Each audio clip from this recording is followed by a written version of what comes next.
அன்பான மாணவர்களை மீண்டும் உங்களை நான் mygrade.com என்ற யூடியூப் சேனலுக்கு உங்களை அன்போடு அழைக்கின்றேன். கற்ற கல்வி பெற்ற அனுபவங்களும் மாணவர்களுக்கு சேர வேண்டும். நான் உங்கள் ஐயா எத்திராஜ். நம்ம இது வரைக்கும் கூட்டாளி சேர்ப்பு அப்படிங்கிற கணக்கில் 24 கணக்கு பார்த்துருக்குறோம். இப்போ 25, 26, 27 3 கணக்கு இருக்கு. 3 கணக்குல இன்னைக்கு 2 கணக்காவது நம்ம பார்த்துடலாம். அது ரொம்ப டைம் ஆகுறதுனால கொஞ்சம் சுருக்கமாக போட்டேன். இப்போ 25வது கணக்கு படிக்கிறேன். அது எப்படிங்கிறது நீங்க பார்த்துங்க.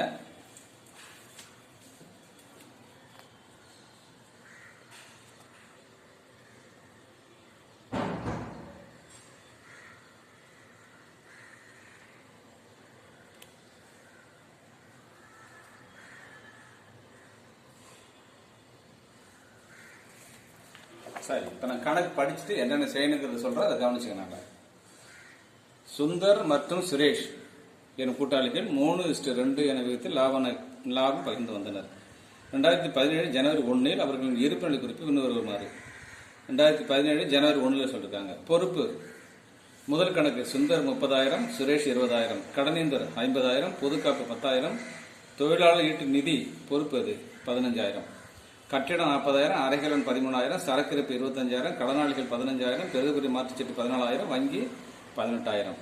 அவர்கள் சுகுமார் என்பவரை 1/4 லாப பங்கிற்கு பின்வரும் விவரங்களின் அடிப்படையில் கூட்டாளியாக சேர்த்தனர். சுகுமார் 30,000 முதல் கொண்டு வருகிறார். 30,000 பணம் கொண்டு வரார். நற்பெயரில் அவருடைய பங்கு 5,000 என மதிப்பிடப்படுகிறது. அவர் நற்பெயருக்கான ரொக்கம் கொண்டு வரவில்லை. 30,000 கொடுத்திருக்காரு. நற்பெயர் மதிப்பு அந்த பங்கு அது கொடுக்க முடியல அவரால். அப்ப என்ன செய்யலாம்? நற்பெயர் மதிப்பு அவர் முதல்ல இருந்து எடுத்துக்கலாம். அறைகள் மீது 2,000 தேய்மானம் நீக்க வேண்டும். கட்டிடம் மீது 20% தேய்மானம் நீக்க வேண்டும். தேவையான பேரிட்டு கணக்குகளை தயார் செய்து கூட்டாளி சேர்ப்பிற்கு பின்வரும் இருப்பிலை குறிப்பையும் தயார் செய்யணும்னு கேட்டுருக்காங்க. இப்ப இந்த மாதிரி நம்ம என்ன பண்றோம்? ஃபர்ஸ்ட் மறு மதிப்பீடு கணக்கு போடணும். ரொம்ப ஈஸியான கணக்கு தான் அது. நம்ம எல்லாம் முன்னாடி போட்ட கணக்கு தான். அதை கொஞ்சம் தெளிவா சொல்றேன். மறு மதிப்பீடு கணக்கு போட்டுட்டு அதுல கிடைக்கிற லாபத்தை நட்டத்தையும் அந்த பழைய கூட்டாளியை பழைய லாபத்தை பிரிச்சு எடுத்துக்கணும்.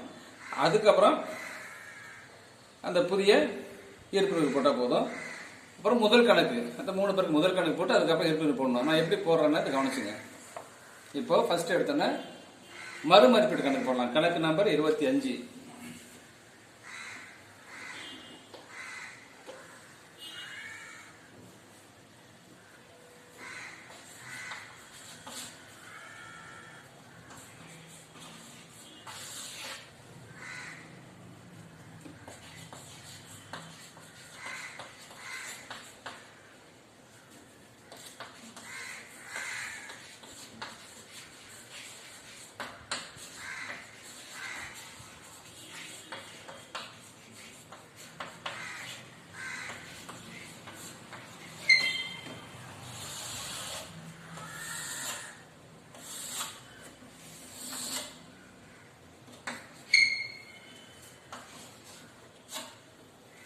இப்ப நமக்கு ஞாபகத்துக்கு வரும் 4 தான். சொத்து மதிப்பு அதிகரித்தா லாபம், அதே சொத்து மதிப்பு குறைஞ்சா நட்டம். பொறுப்பு அதிகரிச்சா நட்டம், பொறுப்பு குறைஞ்சா லாபம். இப்போ நமக்கு சரக்கு இருப்பில் 20,000 மதிப்பிடப்படுகிறது. சரக்கு இருப்பு எவ்வளவு பாருங்க, 25,000 இருக்கு. இப்ப 20,000 மதிப்பிடுறாங்க. 5,000 நமக்கு நட்டம். நட்டமா இருந்தா 10 பகுதியில் எழுதுங்க. சரக்கு இருப்பு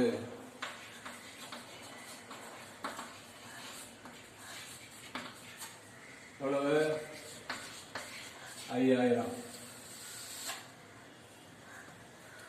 அறைகள் மீது 2,000 தேய்மானம், அதுவும் நட்டம்.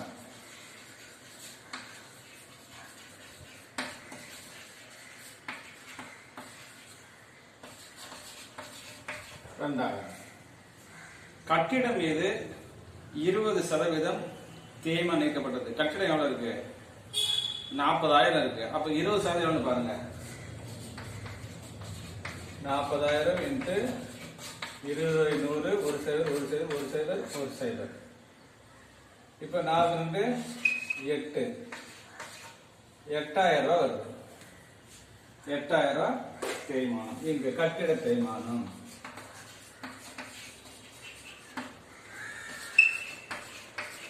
கட்டிட தேய்மானம் 8,000 ரூபாய். வேற எதாவது இருக்கு பாருங்க. வேற எதுவும் இல்லை. இப்ப என்ன பண்ணலாம்? கூட்டி கழிச்சு பார்க்கலாம். கூட்டுகிறத 8 10 15,000. 15,000 நட்டம். அப்போ நட்டமா இருந்தா இந்த பக்கத்துல 15,000 போட்டு சுந்தர்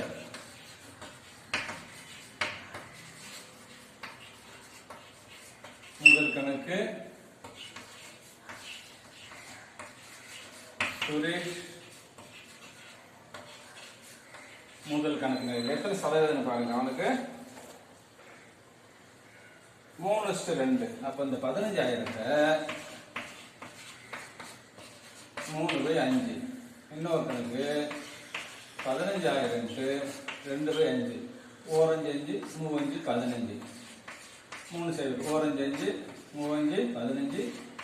3 சைபர் அப்ப 3 9,000. 2 6,000. அவ்வளவுதான். இப்ப இந்த கணக்கு புரிஞ்சதா பாருங்க. ரொம்ப சிம்பிளான கணக்கு இது. மறுமதிப்பீட்டு கணக்கு. லாபம் இருந்த வரப்பக்கம் எழுதுறோம், நட்டம் இருந்த 10 பக்கம் எழுதுறோம், ரெண்டுத்தையும் கூட்டுறோம், கழிக்கிறோம், அதை பழைய விதத்தில் பிரிச்சு போட்டுறோம். அவ்வளவுதான். அடுத்த கணக்கு போலாம். கவனிங்க இப்போ நண்பர்களே. இப்போ முதல் கணக்கு போடுறோம். சுரேஷ் சுந்தர் சுகுமாருடைய முதல் கணக்கு. அது மாதிரி இங்க சுந்தர் சுரேஷ் சுகுமார் எழுதுறீங்க, அங்க சுந்தர் சுரேஷ் சுகுமார் எழுதுறீங்க. இருப்பு கேகோ புக்கிலே கொடுத்துருக்கான். அவங்களுடைய இருப்பு முதல் எவ்வளவுன்னு பாத்தீங்கன்னா, சுந்தருக்கு 30,000 இருக்கு, சுரேஷ்க்கு 20,000 இருக்கு, சுகுமார் 30,000 கொண்டு வராரு. அதுக்கப்புறம் மறுமதிப்பீட்டு லாபம் பிரிச்சம் இல்லையா, 15,000 உங்களுக்கு 9,000 ஒண்ணு, இவருக்கு 6,000 ஒண்ணு. அடுத்து பொது காப்பு பிரிக்கணும். பொது காப்பு எவ்வளவு இருக்குன்னு சொன்னா 10,000 இருக்கு. 10,000-த்தை 3/5 அடிச்சோம்னா 6,000 வருது. 2 அடிச்சா 4 ரூபா வரும். 4,000 ரூபாய். இது மாதிரி தான் அடிக்கணும். 10,000 இன்ட்டு 2/5. 4×5 2×5 10. 3 சைபர் இருக்கு. அப்ப 2 2 4 வரும். 4,000. இதுக்கு 6,000 பிரிச்சாச்சு. இப்போ அடுத்து நம்ம இதில் கவனிக்க வேண்டியதுன்னு சொன்னா, இப்போ இவரு சுகுமார் இருக்காரு இல்லையா, 30,000 முதல் போட்டிருக்காரு. ஆனா அவருடைய பங்கு, நற்பெயர் பங்கு 5,000 கொண்டு வரல, மதிப்பிடப்படுகிறது. அவர் நற்பெயர் ரொக்கம் கொண்டு வரவில்லை. இப்ப அவர் தர வேண்டியது, நற்பெயருக்காக தர வேண்டியது எவ்வளவு? 5,000 தரணும். 30,000 கொடுத்திருக்காரு. அப்ப என்ன செய்யலாம்? நிச்சயமா அவங்களுக்கு பழைய கூட்டாளிகளுக்கு நற்பெயர் தான் எடுத்துக்கணும். அப்ப ஒரு முதல் தொகையில இருந்து எடுத்துக்கிறாங்க. அப்ப முதல் தொகை குறையுமா கூடுமான்னு பாத்தீங்கன்னா, இந்த 30,000 குறையும். ஏன் குறையுது? அவர் நற்பெயர் கொண்டு வரல. அதனால நற்பெயருக்கான தொகையை இந்த 30,000 எடுத்துக்கிறாங்க. அப்ப என்ன பண்றோம்? குறைஞ்சா 10 வைக்கணும். இங்க என்ன எழுதுறீங்க? சுகுமார் சுகுமார் எழுதிட்டு இந்த இடத்துல 5,000 எழுதுறீங்க. புரிஞ்சுதான்னு பாருங்க. அவ்வளவுதான். இப்ப நம்ம அந்த கணக்கு கூட்டி கழிச்சு பார்த்தோம்னா என்ன ஆன்சர் வருதுன்னு பார்க்கலாம். முதல் கணக்கு வரணும் இல்லையா?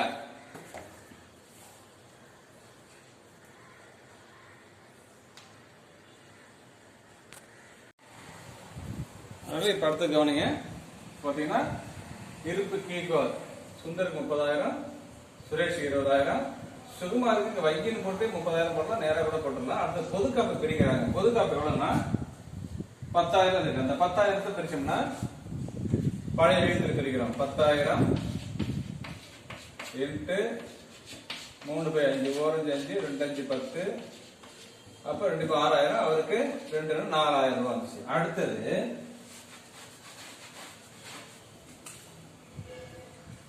தொழிலாளர் நிதி இருக்கு பாருங்க, அதை பிரிக்கணும். தொழிலாளர் அது லாபம் அவங்களுக்கு. தொழிலாளர் ஈட்டு நிதி எவ்வளவு இருக்குன்னா 15,000 இருக்கு. இந்த 15,000-த்தை 3/5 பிரிக்கிறோம். 4×5 3×5 15. ரைட். அப்ப 3 9,000. இவருக்கு 9,000, இவருக்கு 6,000.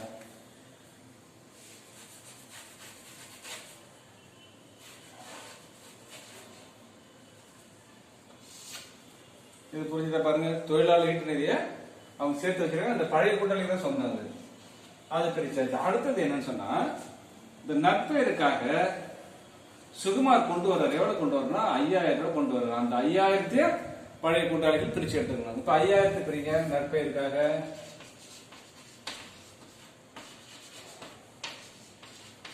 5000 இன்ட்டு 3/5 ஓரஞ்சு 5 ஓரஞ்சு 5 அப்ப 3 இதுக்கு 3000 ரூபாய், இவங்களுக்கு 2000 ரூபாய்.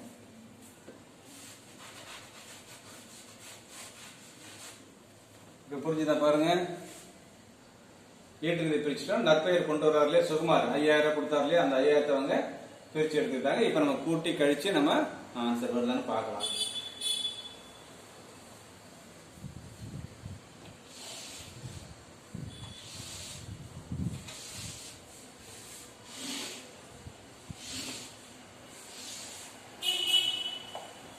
இது போட்டுங்க 30 36 45 48,000. இது 20 30 32,000. இது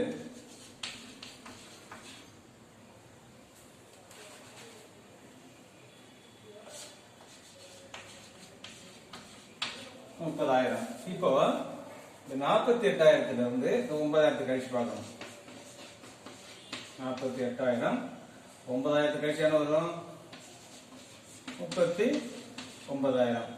அங்க 32,000 இருக்கு. 32ல 6 பண்ண எவ்வளவு?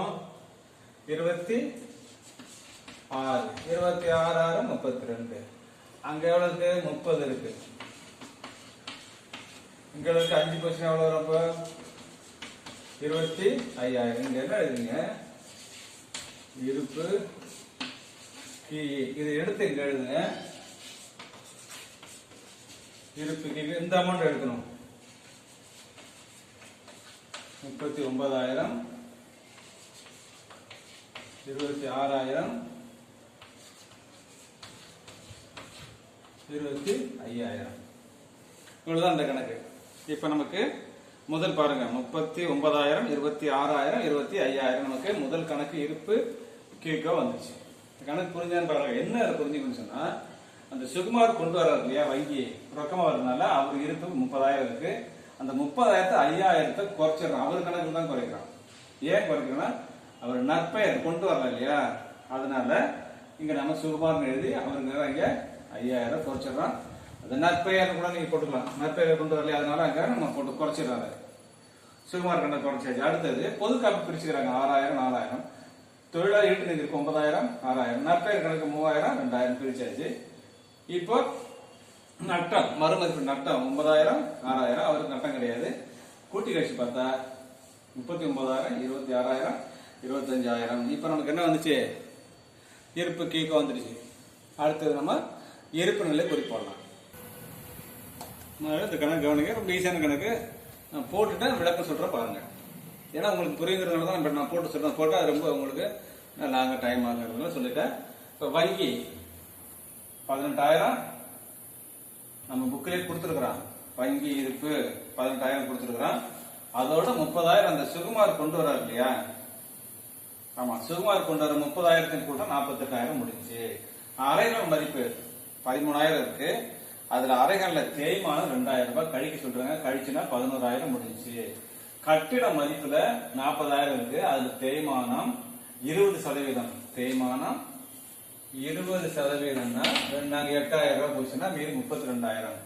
சரக்கு இருப்பு மதிப்பு 25,000 20,000 மதிப்பிடுறாங்க. அப்ப குறைச்சி மதிப்பிடுறாங்க. 20,000 நம்ம கொண்டு வரணும்னு சொன்னா 5,000 கழிக்கணும். தேய்மானம் 5,000 போச்சுன்னா மீறி 20,000 கரெக்டா பாத்துங்க.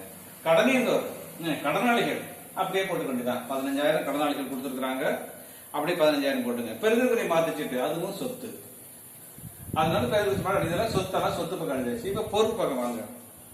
முதல் நம்ம கண்டுபிடிச்சோம். இதுக்கு முன்னாடி முதல் கணக்கு போட்டோம் இல்லையா, அதுல 39,000 அப்படி எடுத்து எழுதுங்க. சுரேஷுக்கு 26,000, சுகுமாருக்கு 25,000. 30,000 கொண்டு வராரு. 5,000 ரூபாய் வராக்கடை இது நற்பெயருக்கு போடிச்சு. இது 25,000. கடனிந்தர் புக்கிலே இருக்கு. 50,000 கூட்டினா 1,40,000 வந்துச்சு. கணக்கு நல்லா டீப்பா பாத்தீங்கன்னா ஈஸியா புரியும் உங்களுக்கு. ஒரு கஷ்டமான கணக்கு கிடையாது. அதனால அந்த கணக்கை நான் போட்டிருக்கேன். அடுத்த கணக்கு பார்க்கலாம், பாருங்க. டவுட் இருந்துச்சுன்னா நீங்க என்ன பண்றீங்க, கமெண்ட்ஸ்ல கேளுங்க, நான் உங்களுக்கு விளக்கமா நான் சொல்றேன். இதோட விளக்கமா இருக்கு உங்களுக்கு. பாத்துங்க, வங்கி இருக்கு, 2 வங்கி இருக்கு. ஏது 18,000 கொடுத்துருக்கா, 30,000 கொண்டு வராது இல்லையா, அது சேர்த்தாதான் நம்ம வங்கி இருப்பு காட்டும். அறைகள் மதிப்பு 13,000, 2,000 தேய்மானம் கழிச்சுக்கிறோம். அதே மாதிரி கட்டிட மதிப்பு 40,000, தேய்மானம் 8,000 போச்சுன்னா 32,000, சரக்கு இருப்பு 25,000, 5,000 தேய்மானம் போச்சுன்னா 20,000. கடனாளிகளுக்கு அப்படியே இருக்கு. பெருகுறை மாற்றிட்டு சொத்தெல்லாம் சொத்து பக்கம், பொறுப்பெல்லாம் பொறுப்பு கூட்டி கழிச்சோம்னா நமக்கு ஆன்சர் வந்துச்சு. அடுத்த கணக்கு பார்க்கலாம். 26வது கணக்கு படிக்கிறேன். லாப நட்டங்களை சமமாக பகிர்ந்து கொள்ளும் ஜேம்ஸ் மற்றும் ஜஸ்டினாவின் 1/1/2017 நாளன்று இருப்பினை குறிப்பு பின்வருமாறு. இருப்பினை குறிப்பு கொடுத்திருக்காங்க. அதுல பொறுப்புல முதல் கணக்குகள். ஜேம்ஸ் 40,000, ஜஸ்டினா 50,000, கடனேந்திரன் 35,000, காப்புநிதி 15,000, கட்டிடம் 70,000, சரக்கு இருப்பு 30,000, கடனாளிகள் 20,000, வங்கி ரொக்கம் 15,000, முன்கூட்டி செலுத்திய காப்பீடு, முன்கூட்டி செலுத்தின சொத்து 5,000 ரூபாய். மேற்கூறிய நாளில் பாலன் என்பவர் எதிர்கால லாபத்தில் 1/5 பங்கிற்கு பின்வரும் விவரங்கள் அடிப்படையில் கூட்டாளியாக சேர்ந்தார். புதுசா சேர்றது பாலன் சேர்றாரு. பாலன் 25,000 முதல் கொண்டு வருகிறார். நற்பெயரில் அவருடைய பங்காக 10,000 ரொக்கமாக கொண்டு வந்துடுறாரு. இப்ப ரொக்கமா கொண்டு வந்தாரு, முதலும் கொடுத்துட்டாரு, ரொக்கமும் கொண்டாரு. ரொக்கத்தை கொண்டு அவங்க பிரிச்சு போறாங்க. சொத்து கீழ்கண்டவாறு மதிப்பிடப்பட்டன. கட்டிடம் 80,000, கடனாளிகள் 18,000, சரக்கு இருப்பு 33,000. தேவையான பேரிட்டு கணக்கில் தயார் செய்து கூட்டாளி சேர்ப்பிற்கு பின்வரும் இருப்பலை குறிப்பினர் தயார் செய்யணும் கேட்டிருக்காங்க. இப்ப நம்ம என்ன செய்ய எடுத்த உடனே மறு மதிப்பீடு கணக்கு போடணும். மறு மதிப்பீடு கணக்கு எப்படி போதும் உங்களுக்கு தெரியும். சொத்து மதிப்பு அதிகரித்த லாபம், சொத்து மதிப்பு குறைஞ்ச நட்டம், பொறுப்பு அதிகரித்த நட்டம், பொறுப்பு குறைஞ்ச லாபம். இப்ப இதை வச்சு நம்ம அந்த கணக்கு போட்டு பார்க்கலாம். மறு மதிப்பீடு கணக்கு. இந்த கணக்கு கவனிக்க ரொம்ப ரொம்ப ஈஸியான கணக்கு, ஒண்ணுமே கிடையாது. கட்டிட மதிப்பு எவ்வளவு பாருங்க, 70,000 இருக்கு. இப்ப எவ்வளவு சொல்றாங்கன்னா 80,000 சொல்றாங்க. இப்ப எவ்வளவு கூடி இருக்கு, 10,000 கூடி இருக்கு. 10,000 கூடினா மறு மதிப்பீட்டுக்கு லாபம் வரபகுதியில் போட்டாச்சு. சரக்கு இருப்பு பாருங்க, சரக்கு இருப்புல 33,000 அதிகரிக்குது. அப்போ இதுக்கு முன்னாடி 30,000 இருக்கு. அப்ப எக்ஸ்ட்ரா எவ்வளவு வந்திருக்கு, 3,000 வந்திருக்கு. 3,000 வரவுல போட்டாச்சு. கடனாளிகள் 18,000. கடனாளிகள் எவ்வளவு இருக்கு, 20,000 இருக்கு. அப்ப குறைச்சி மதிப்பிடுறாங்க. 20,000 20,000 18,000 2,000 நட்டம். நட்டம் என்ன பண்றோம், 10 போட்டாச்சு. அவ்வளவுதான். கூட்டி கழிச்சு பார்த்தா 11,000 நமக்கு லாபம் வருது. இப்ப அந்த லாபத்தை சமமா பிரிச்சுக்கிறாங்க. ஆளுக்கு 5,500 5,500. அவங்களுடைய முதல் கணக்கு பிரிச்சு போட்டுதான். அவ்வளவுதான். அடுத்த கணக்கு என்னாச்சுன்னா முதல் கணக்கு போடலாம். முதல் கணக்கு அதாவது இது வரைக்கும் புரியுதா பாருங்க. இதுக்கு முன்னாடி போட்ட கணக்கு அதே கணக்கு தான். இருப்பு கீகோ ஜேம்ஸுக்கு 40,000, ஜஸ்டினுக்கு 50,000, பாலன் வங்கி 25,000 கொண்டு வராரு, பணமா கொண்டு வராரு. அது அப்படியே அவர் கணக்கு போட்டாச்சு. அது மறுமதிப்பீட்டு லாபம் 5,500 5,500 சம பங்கு பிரிச்சுக்கிட்டாங்க. அடுத்தது காப்பு நிதி 15,000 இருக்கு. அதை சமமா பிரிச்சுக்கணும். காப்பு நிதி இவனுக்கு தான் எவ்வளவு வரும், 7,500 வரும். 15,000 பிரிச்சோம்னா இவருக்கு கிடையாது. அடுத்தது என்ன பாருங்க. அதுக்கப்புறம் இவர் முதல் இது நற்பெயருக்காக பணம் கொண்டு வர்றாரு பாருங்க. எவ்வளவு கொண்டு வர்றாரு, நற்பெயர் அவருடைய பங்காக 10,000 கொண்டு வர்றாரு. அப்ப நற்பெயர் இங்க அவங்களுக்கு சேரும். 10,000 5,000 அவ்வளவுதான். இப்ப நம்ம கூட்டி கழிச்சு பார்க்கலாம். கணக்கு கவனிங்க, நான் போட்டுட்டேன். ஏன்னா ஈஸியான கணக்கு போட்டுருக்கேன். இருப்பு கீகோ 40,000 50,000 கொடுத்துருக்காங்க. வங்கி பாலன் கொண்டு வர 25,000. மறுமதிப்பீடு லாபம் 2 பேரும் 5,500 5,500 ரூபாய். அடுத்தது காப்புரிமை பிரிச்சுக்கிறாங்க. சமமா பிரிக்கிறாங்கன்னா 7,500 15,000 இல்லையா நற்பெயர். அது மாதிரி நற்பெயர் அவர் கொண்டு வருது 10,000 கொண்டு வர்றாரு. அதையும் சமமா பிரிச்சுக்கிறாங்க. அப்போ எவ்வளவு வருது, ஆளுக்கு 5,000. இப்ப இங்க என்ன பண்றீங்க, இருப்பு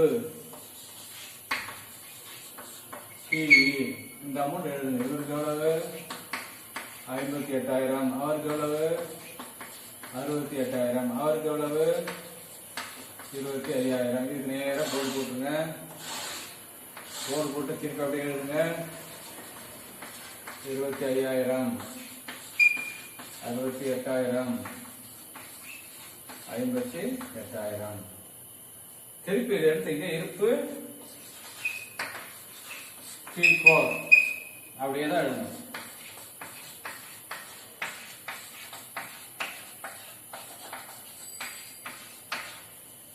பாருங்க கணக்கு ஈஸியா இருக்குன்னு பாருங்க.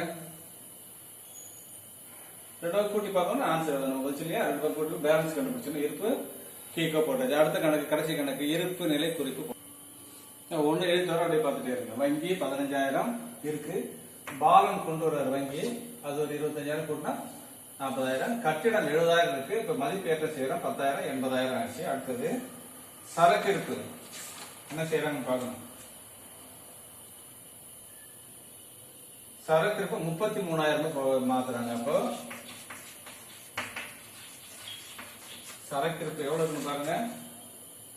30,000 இருக்கு. கூட்டுக மதிப்பேற்றம் 3,000 ரூபாய் கூட்டணும்னா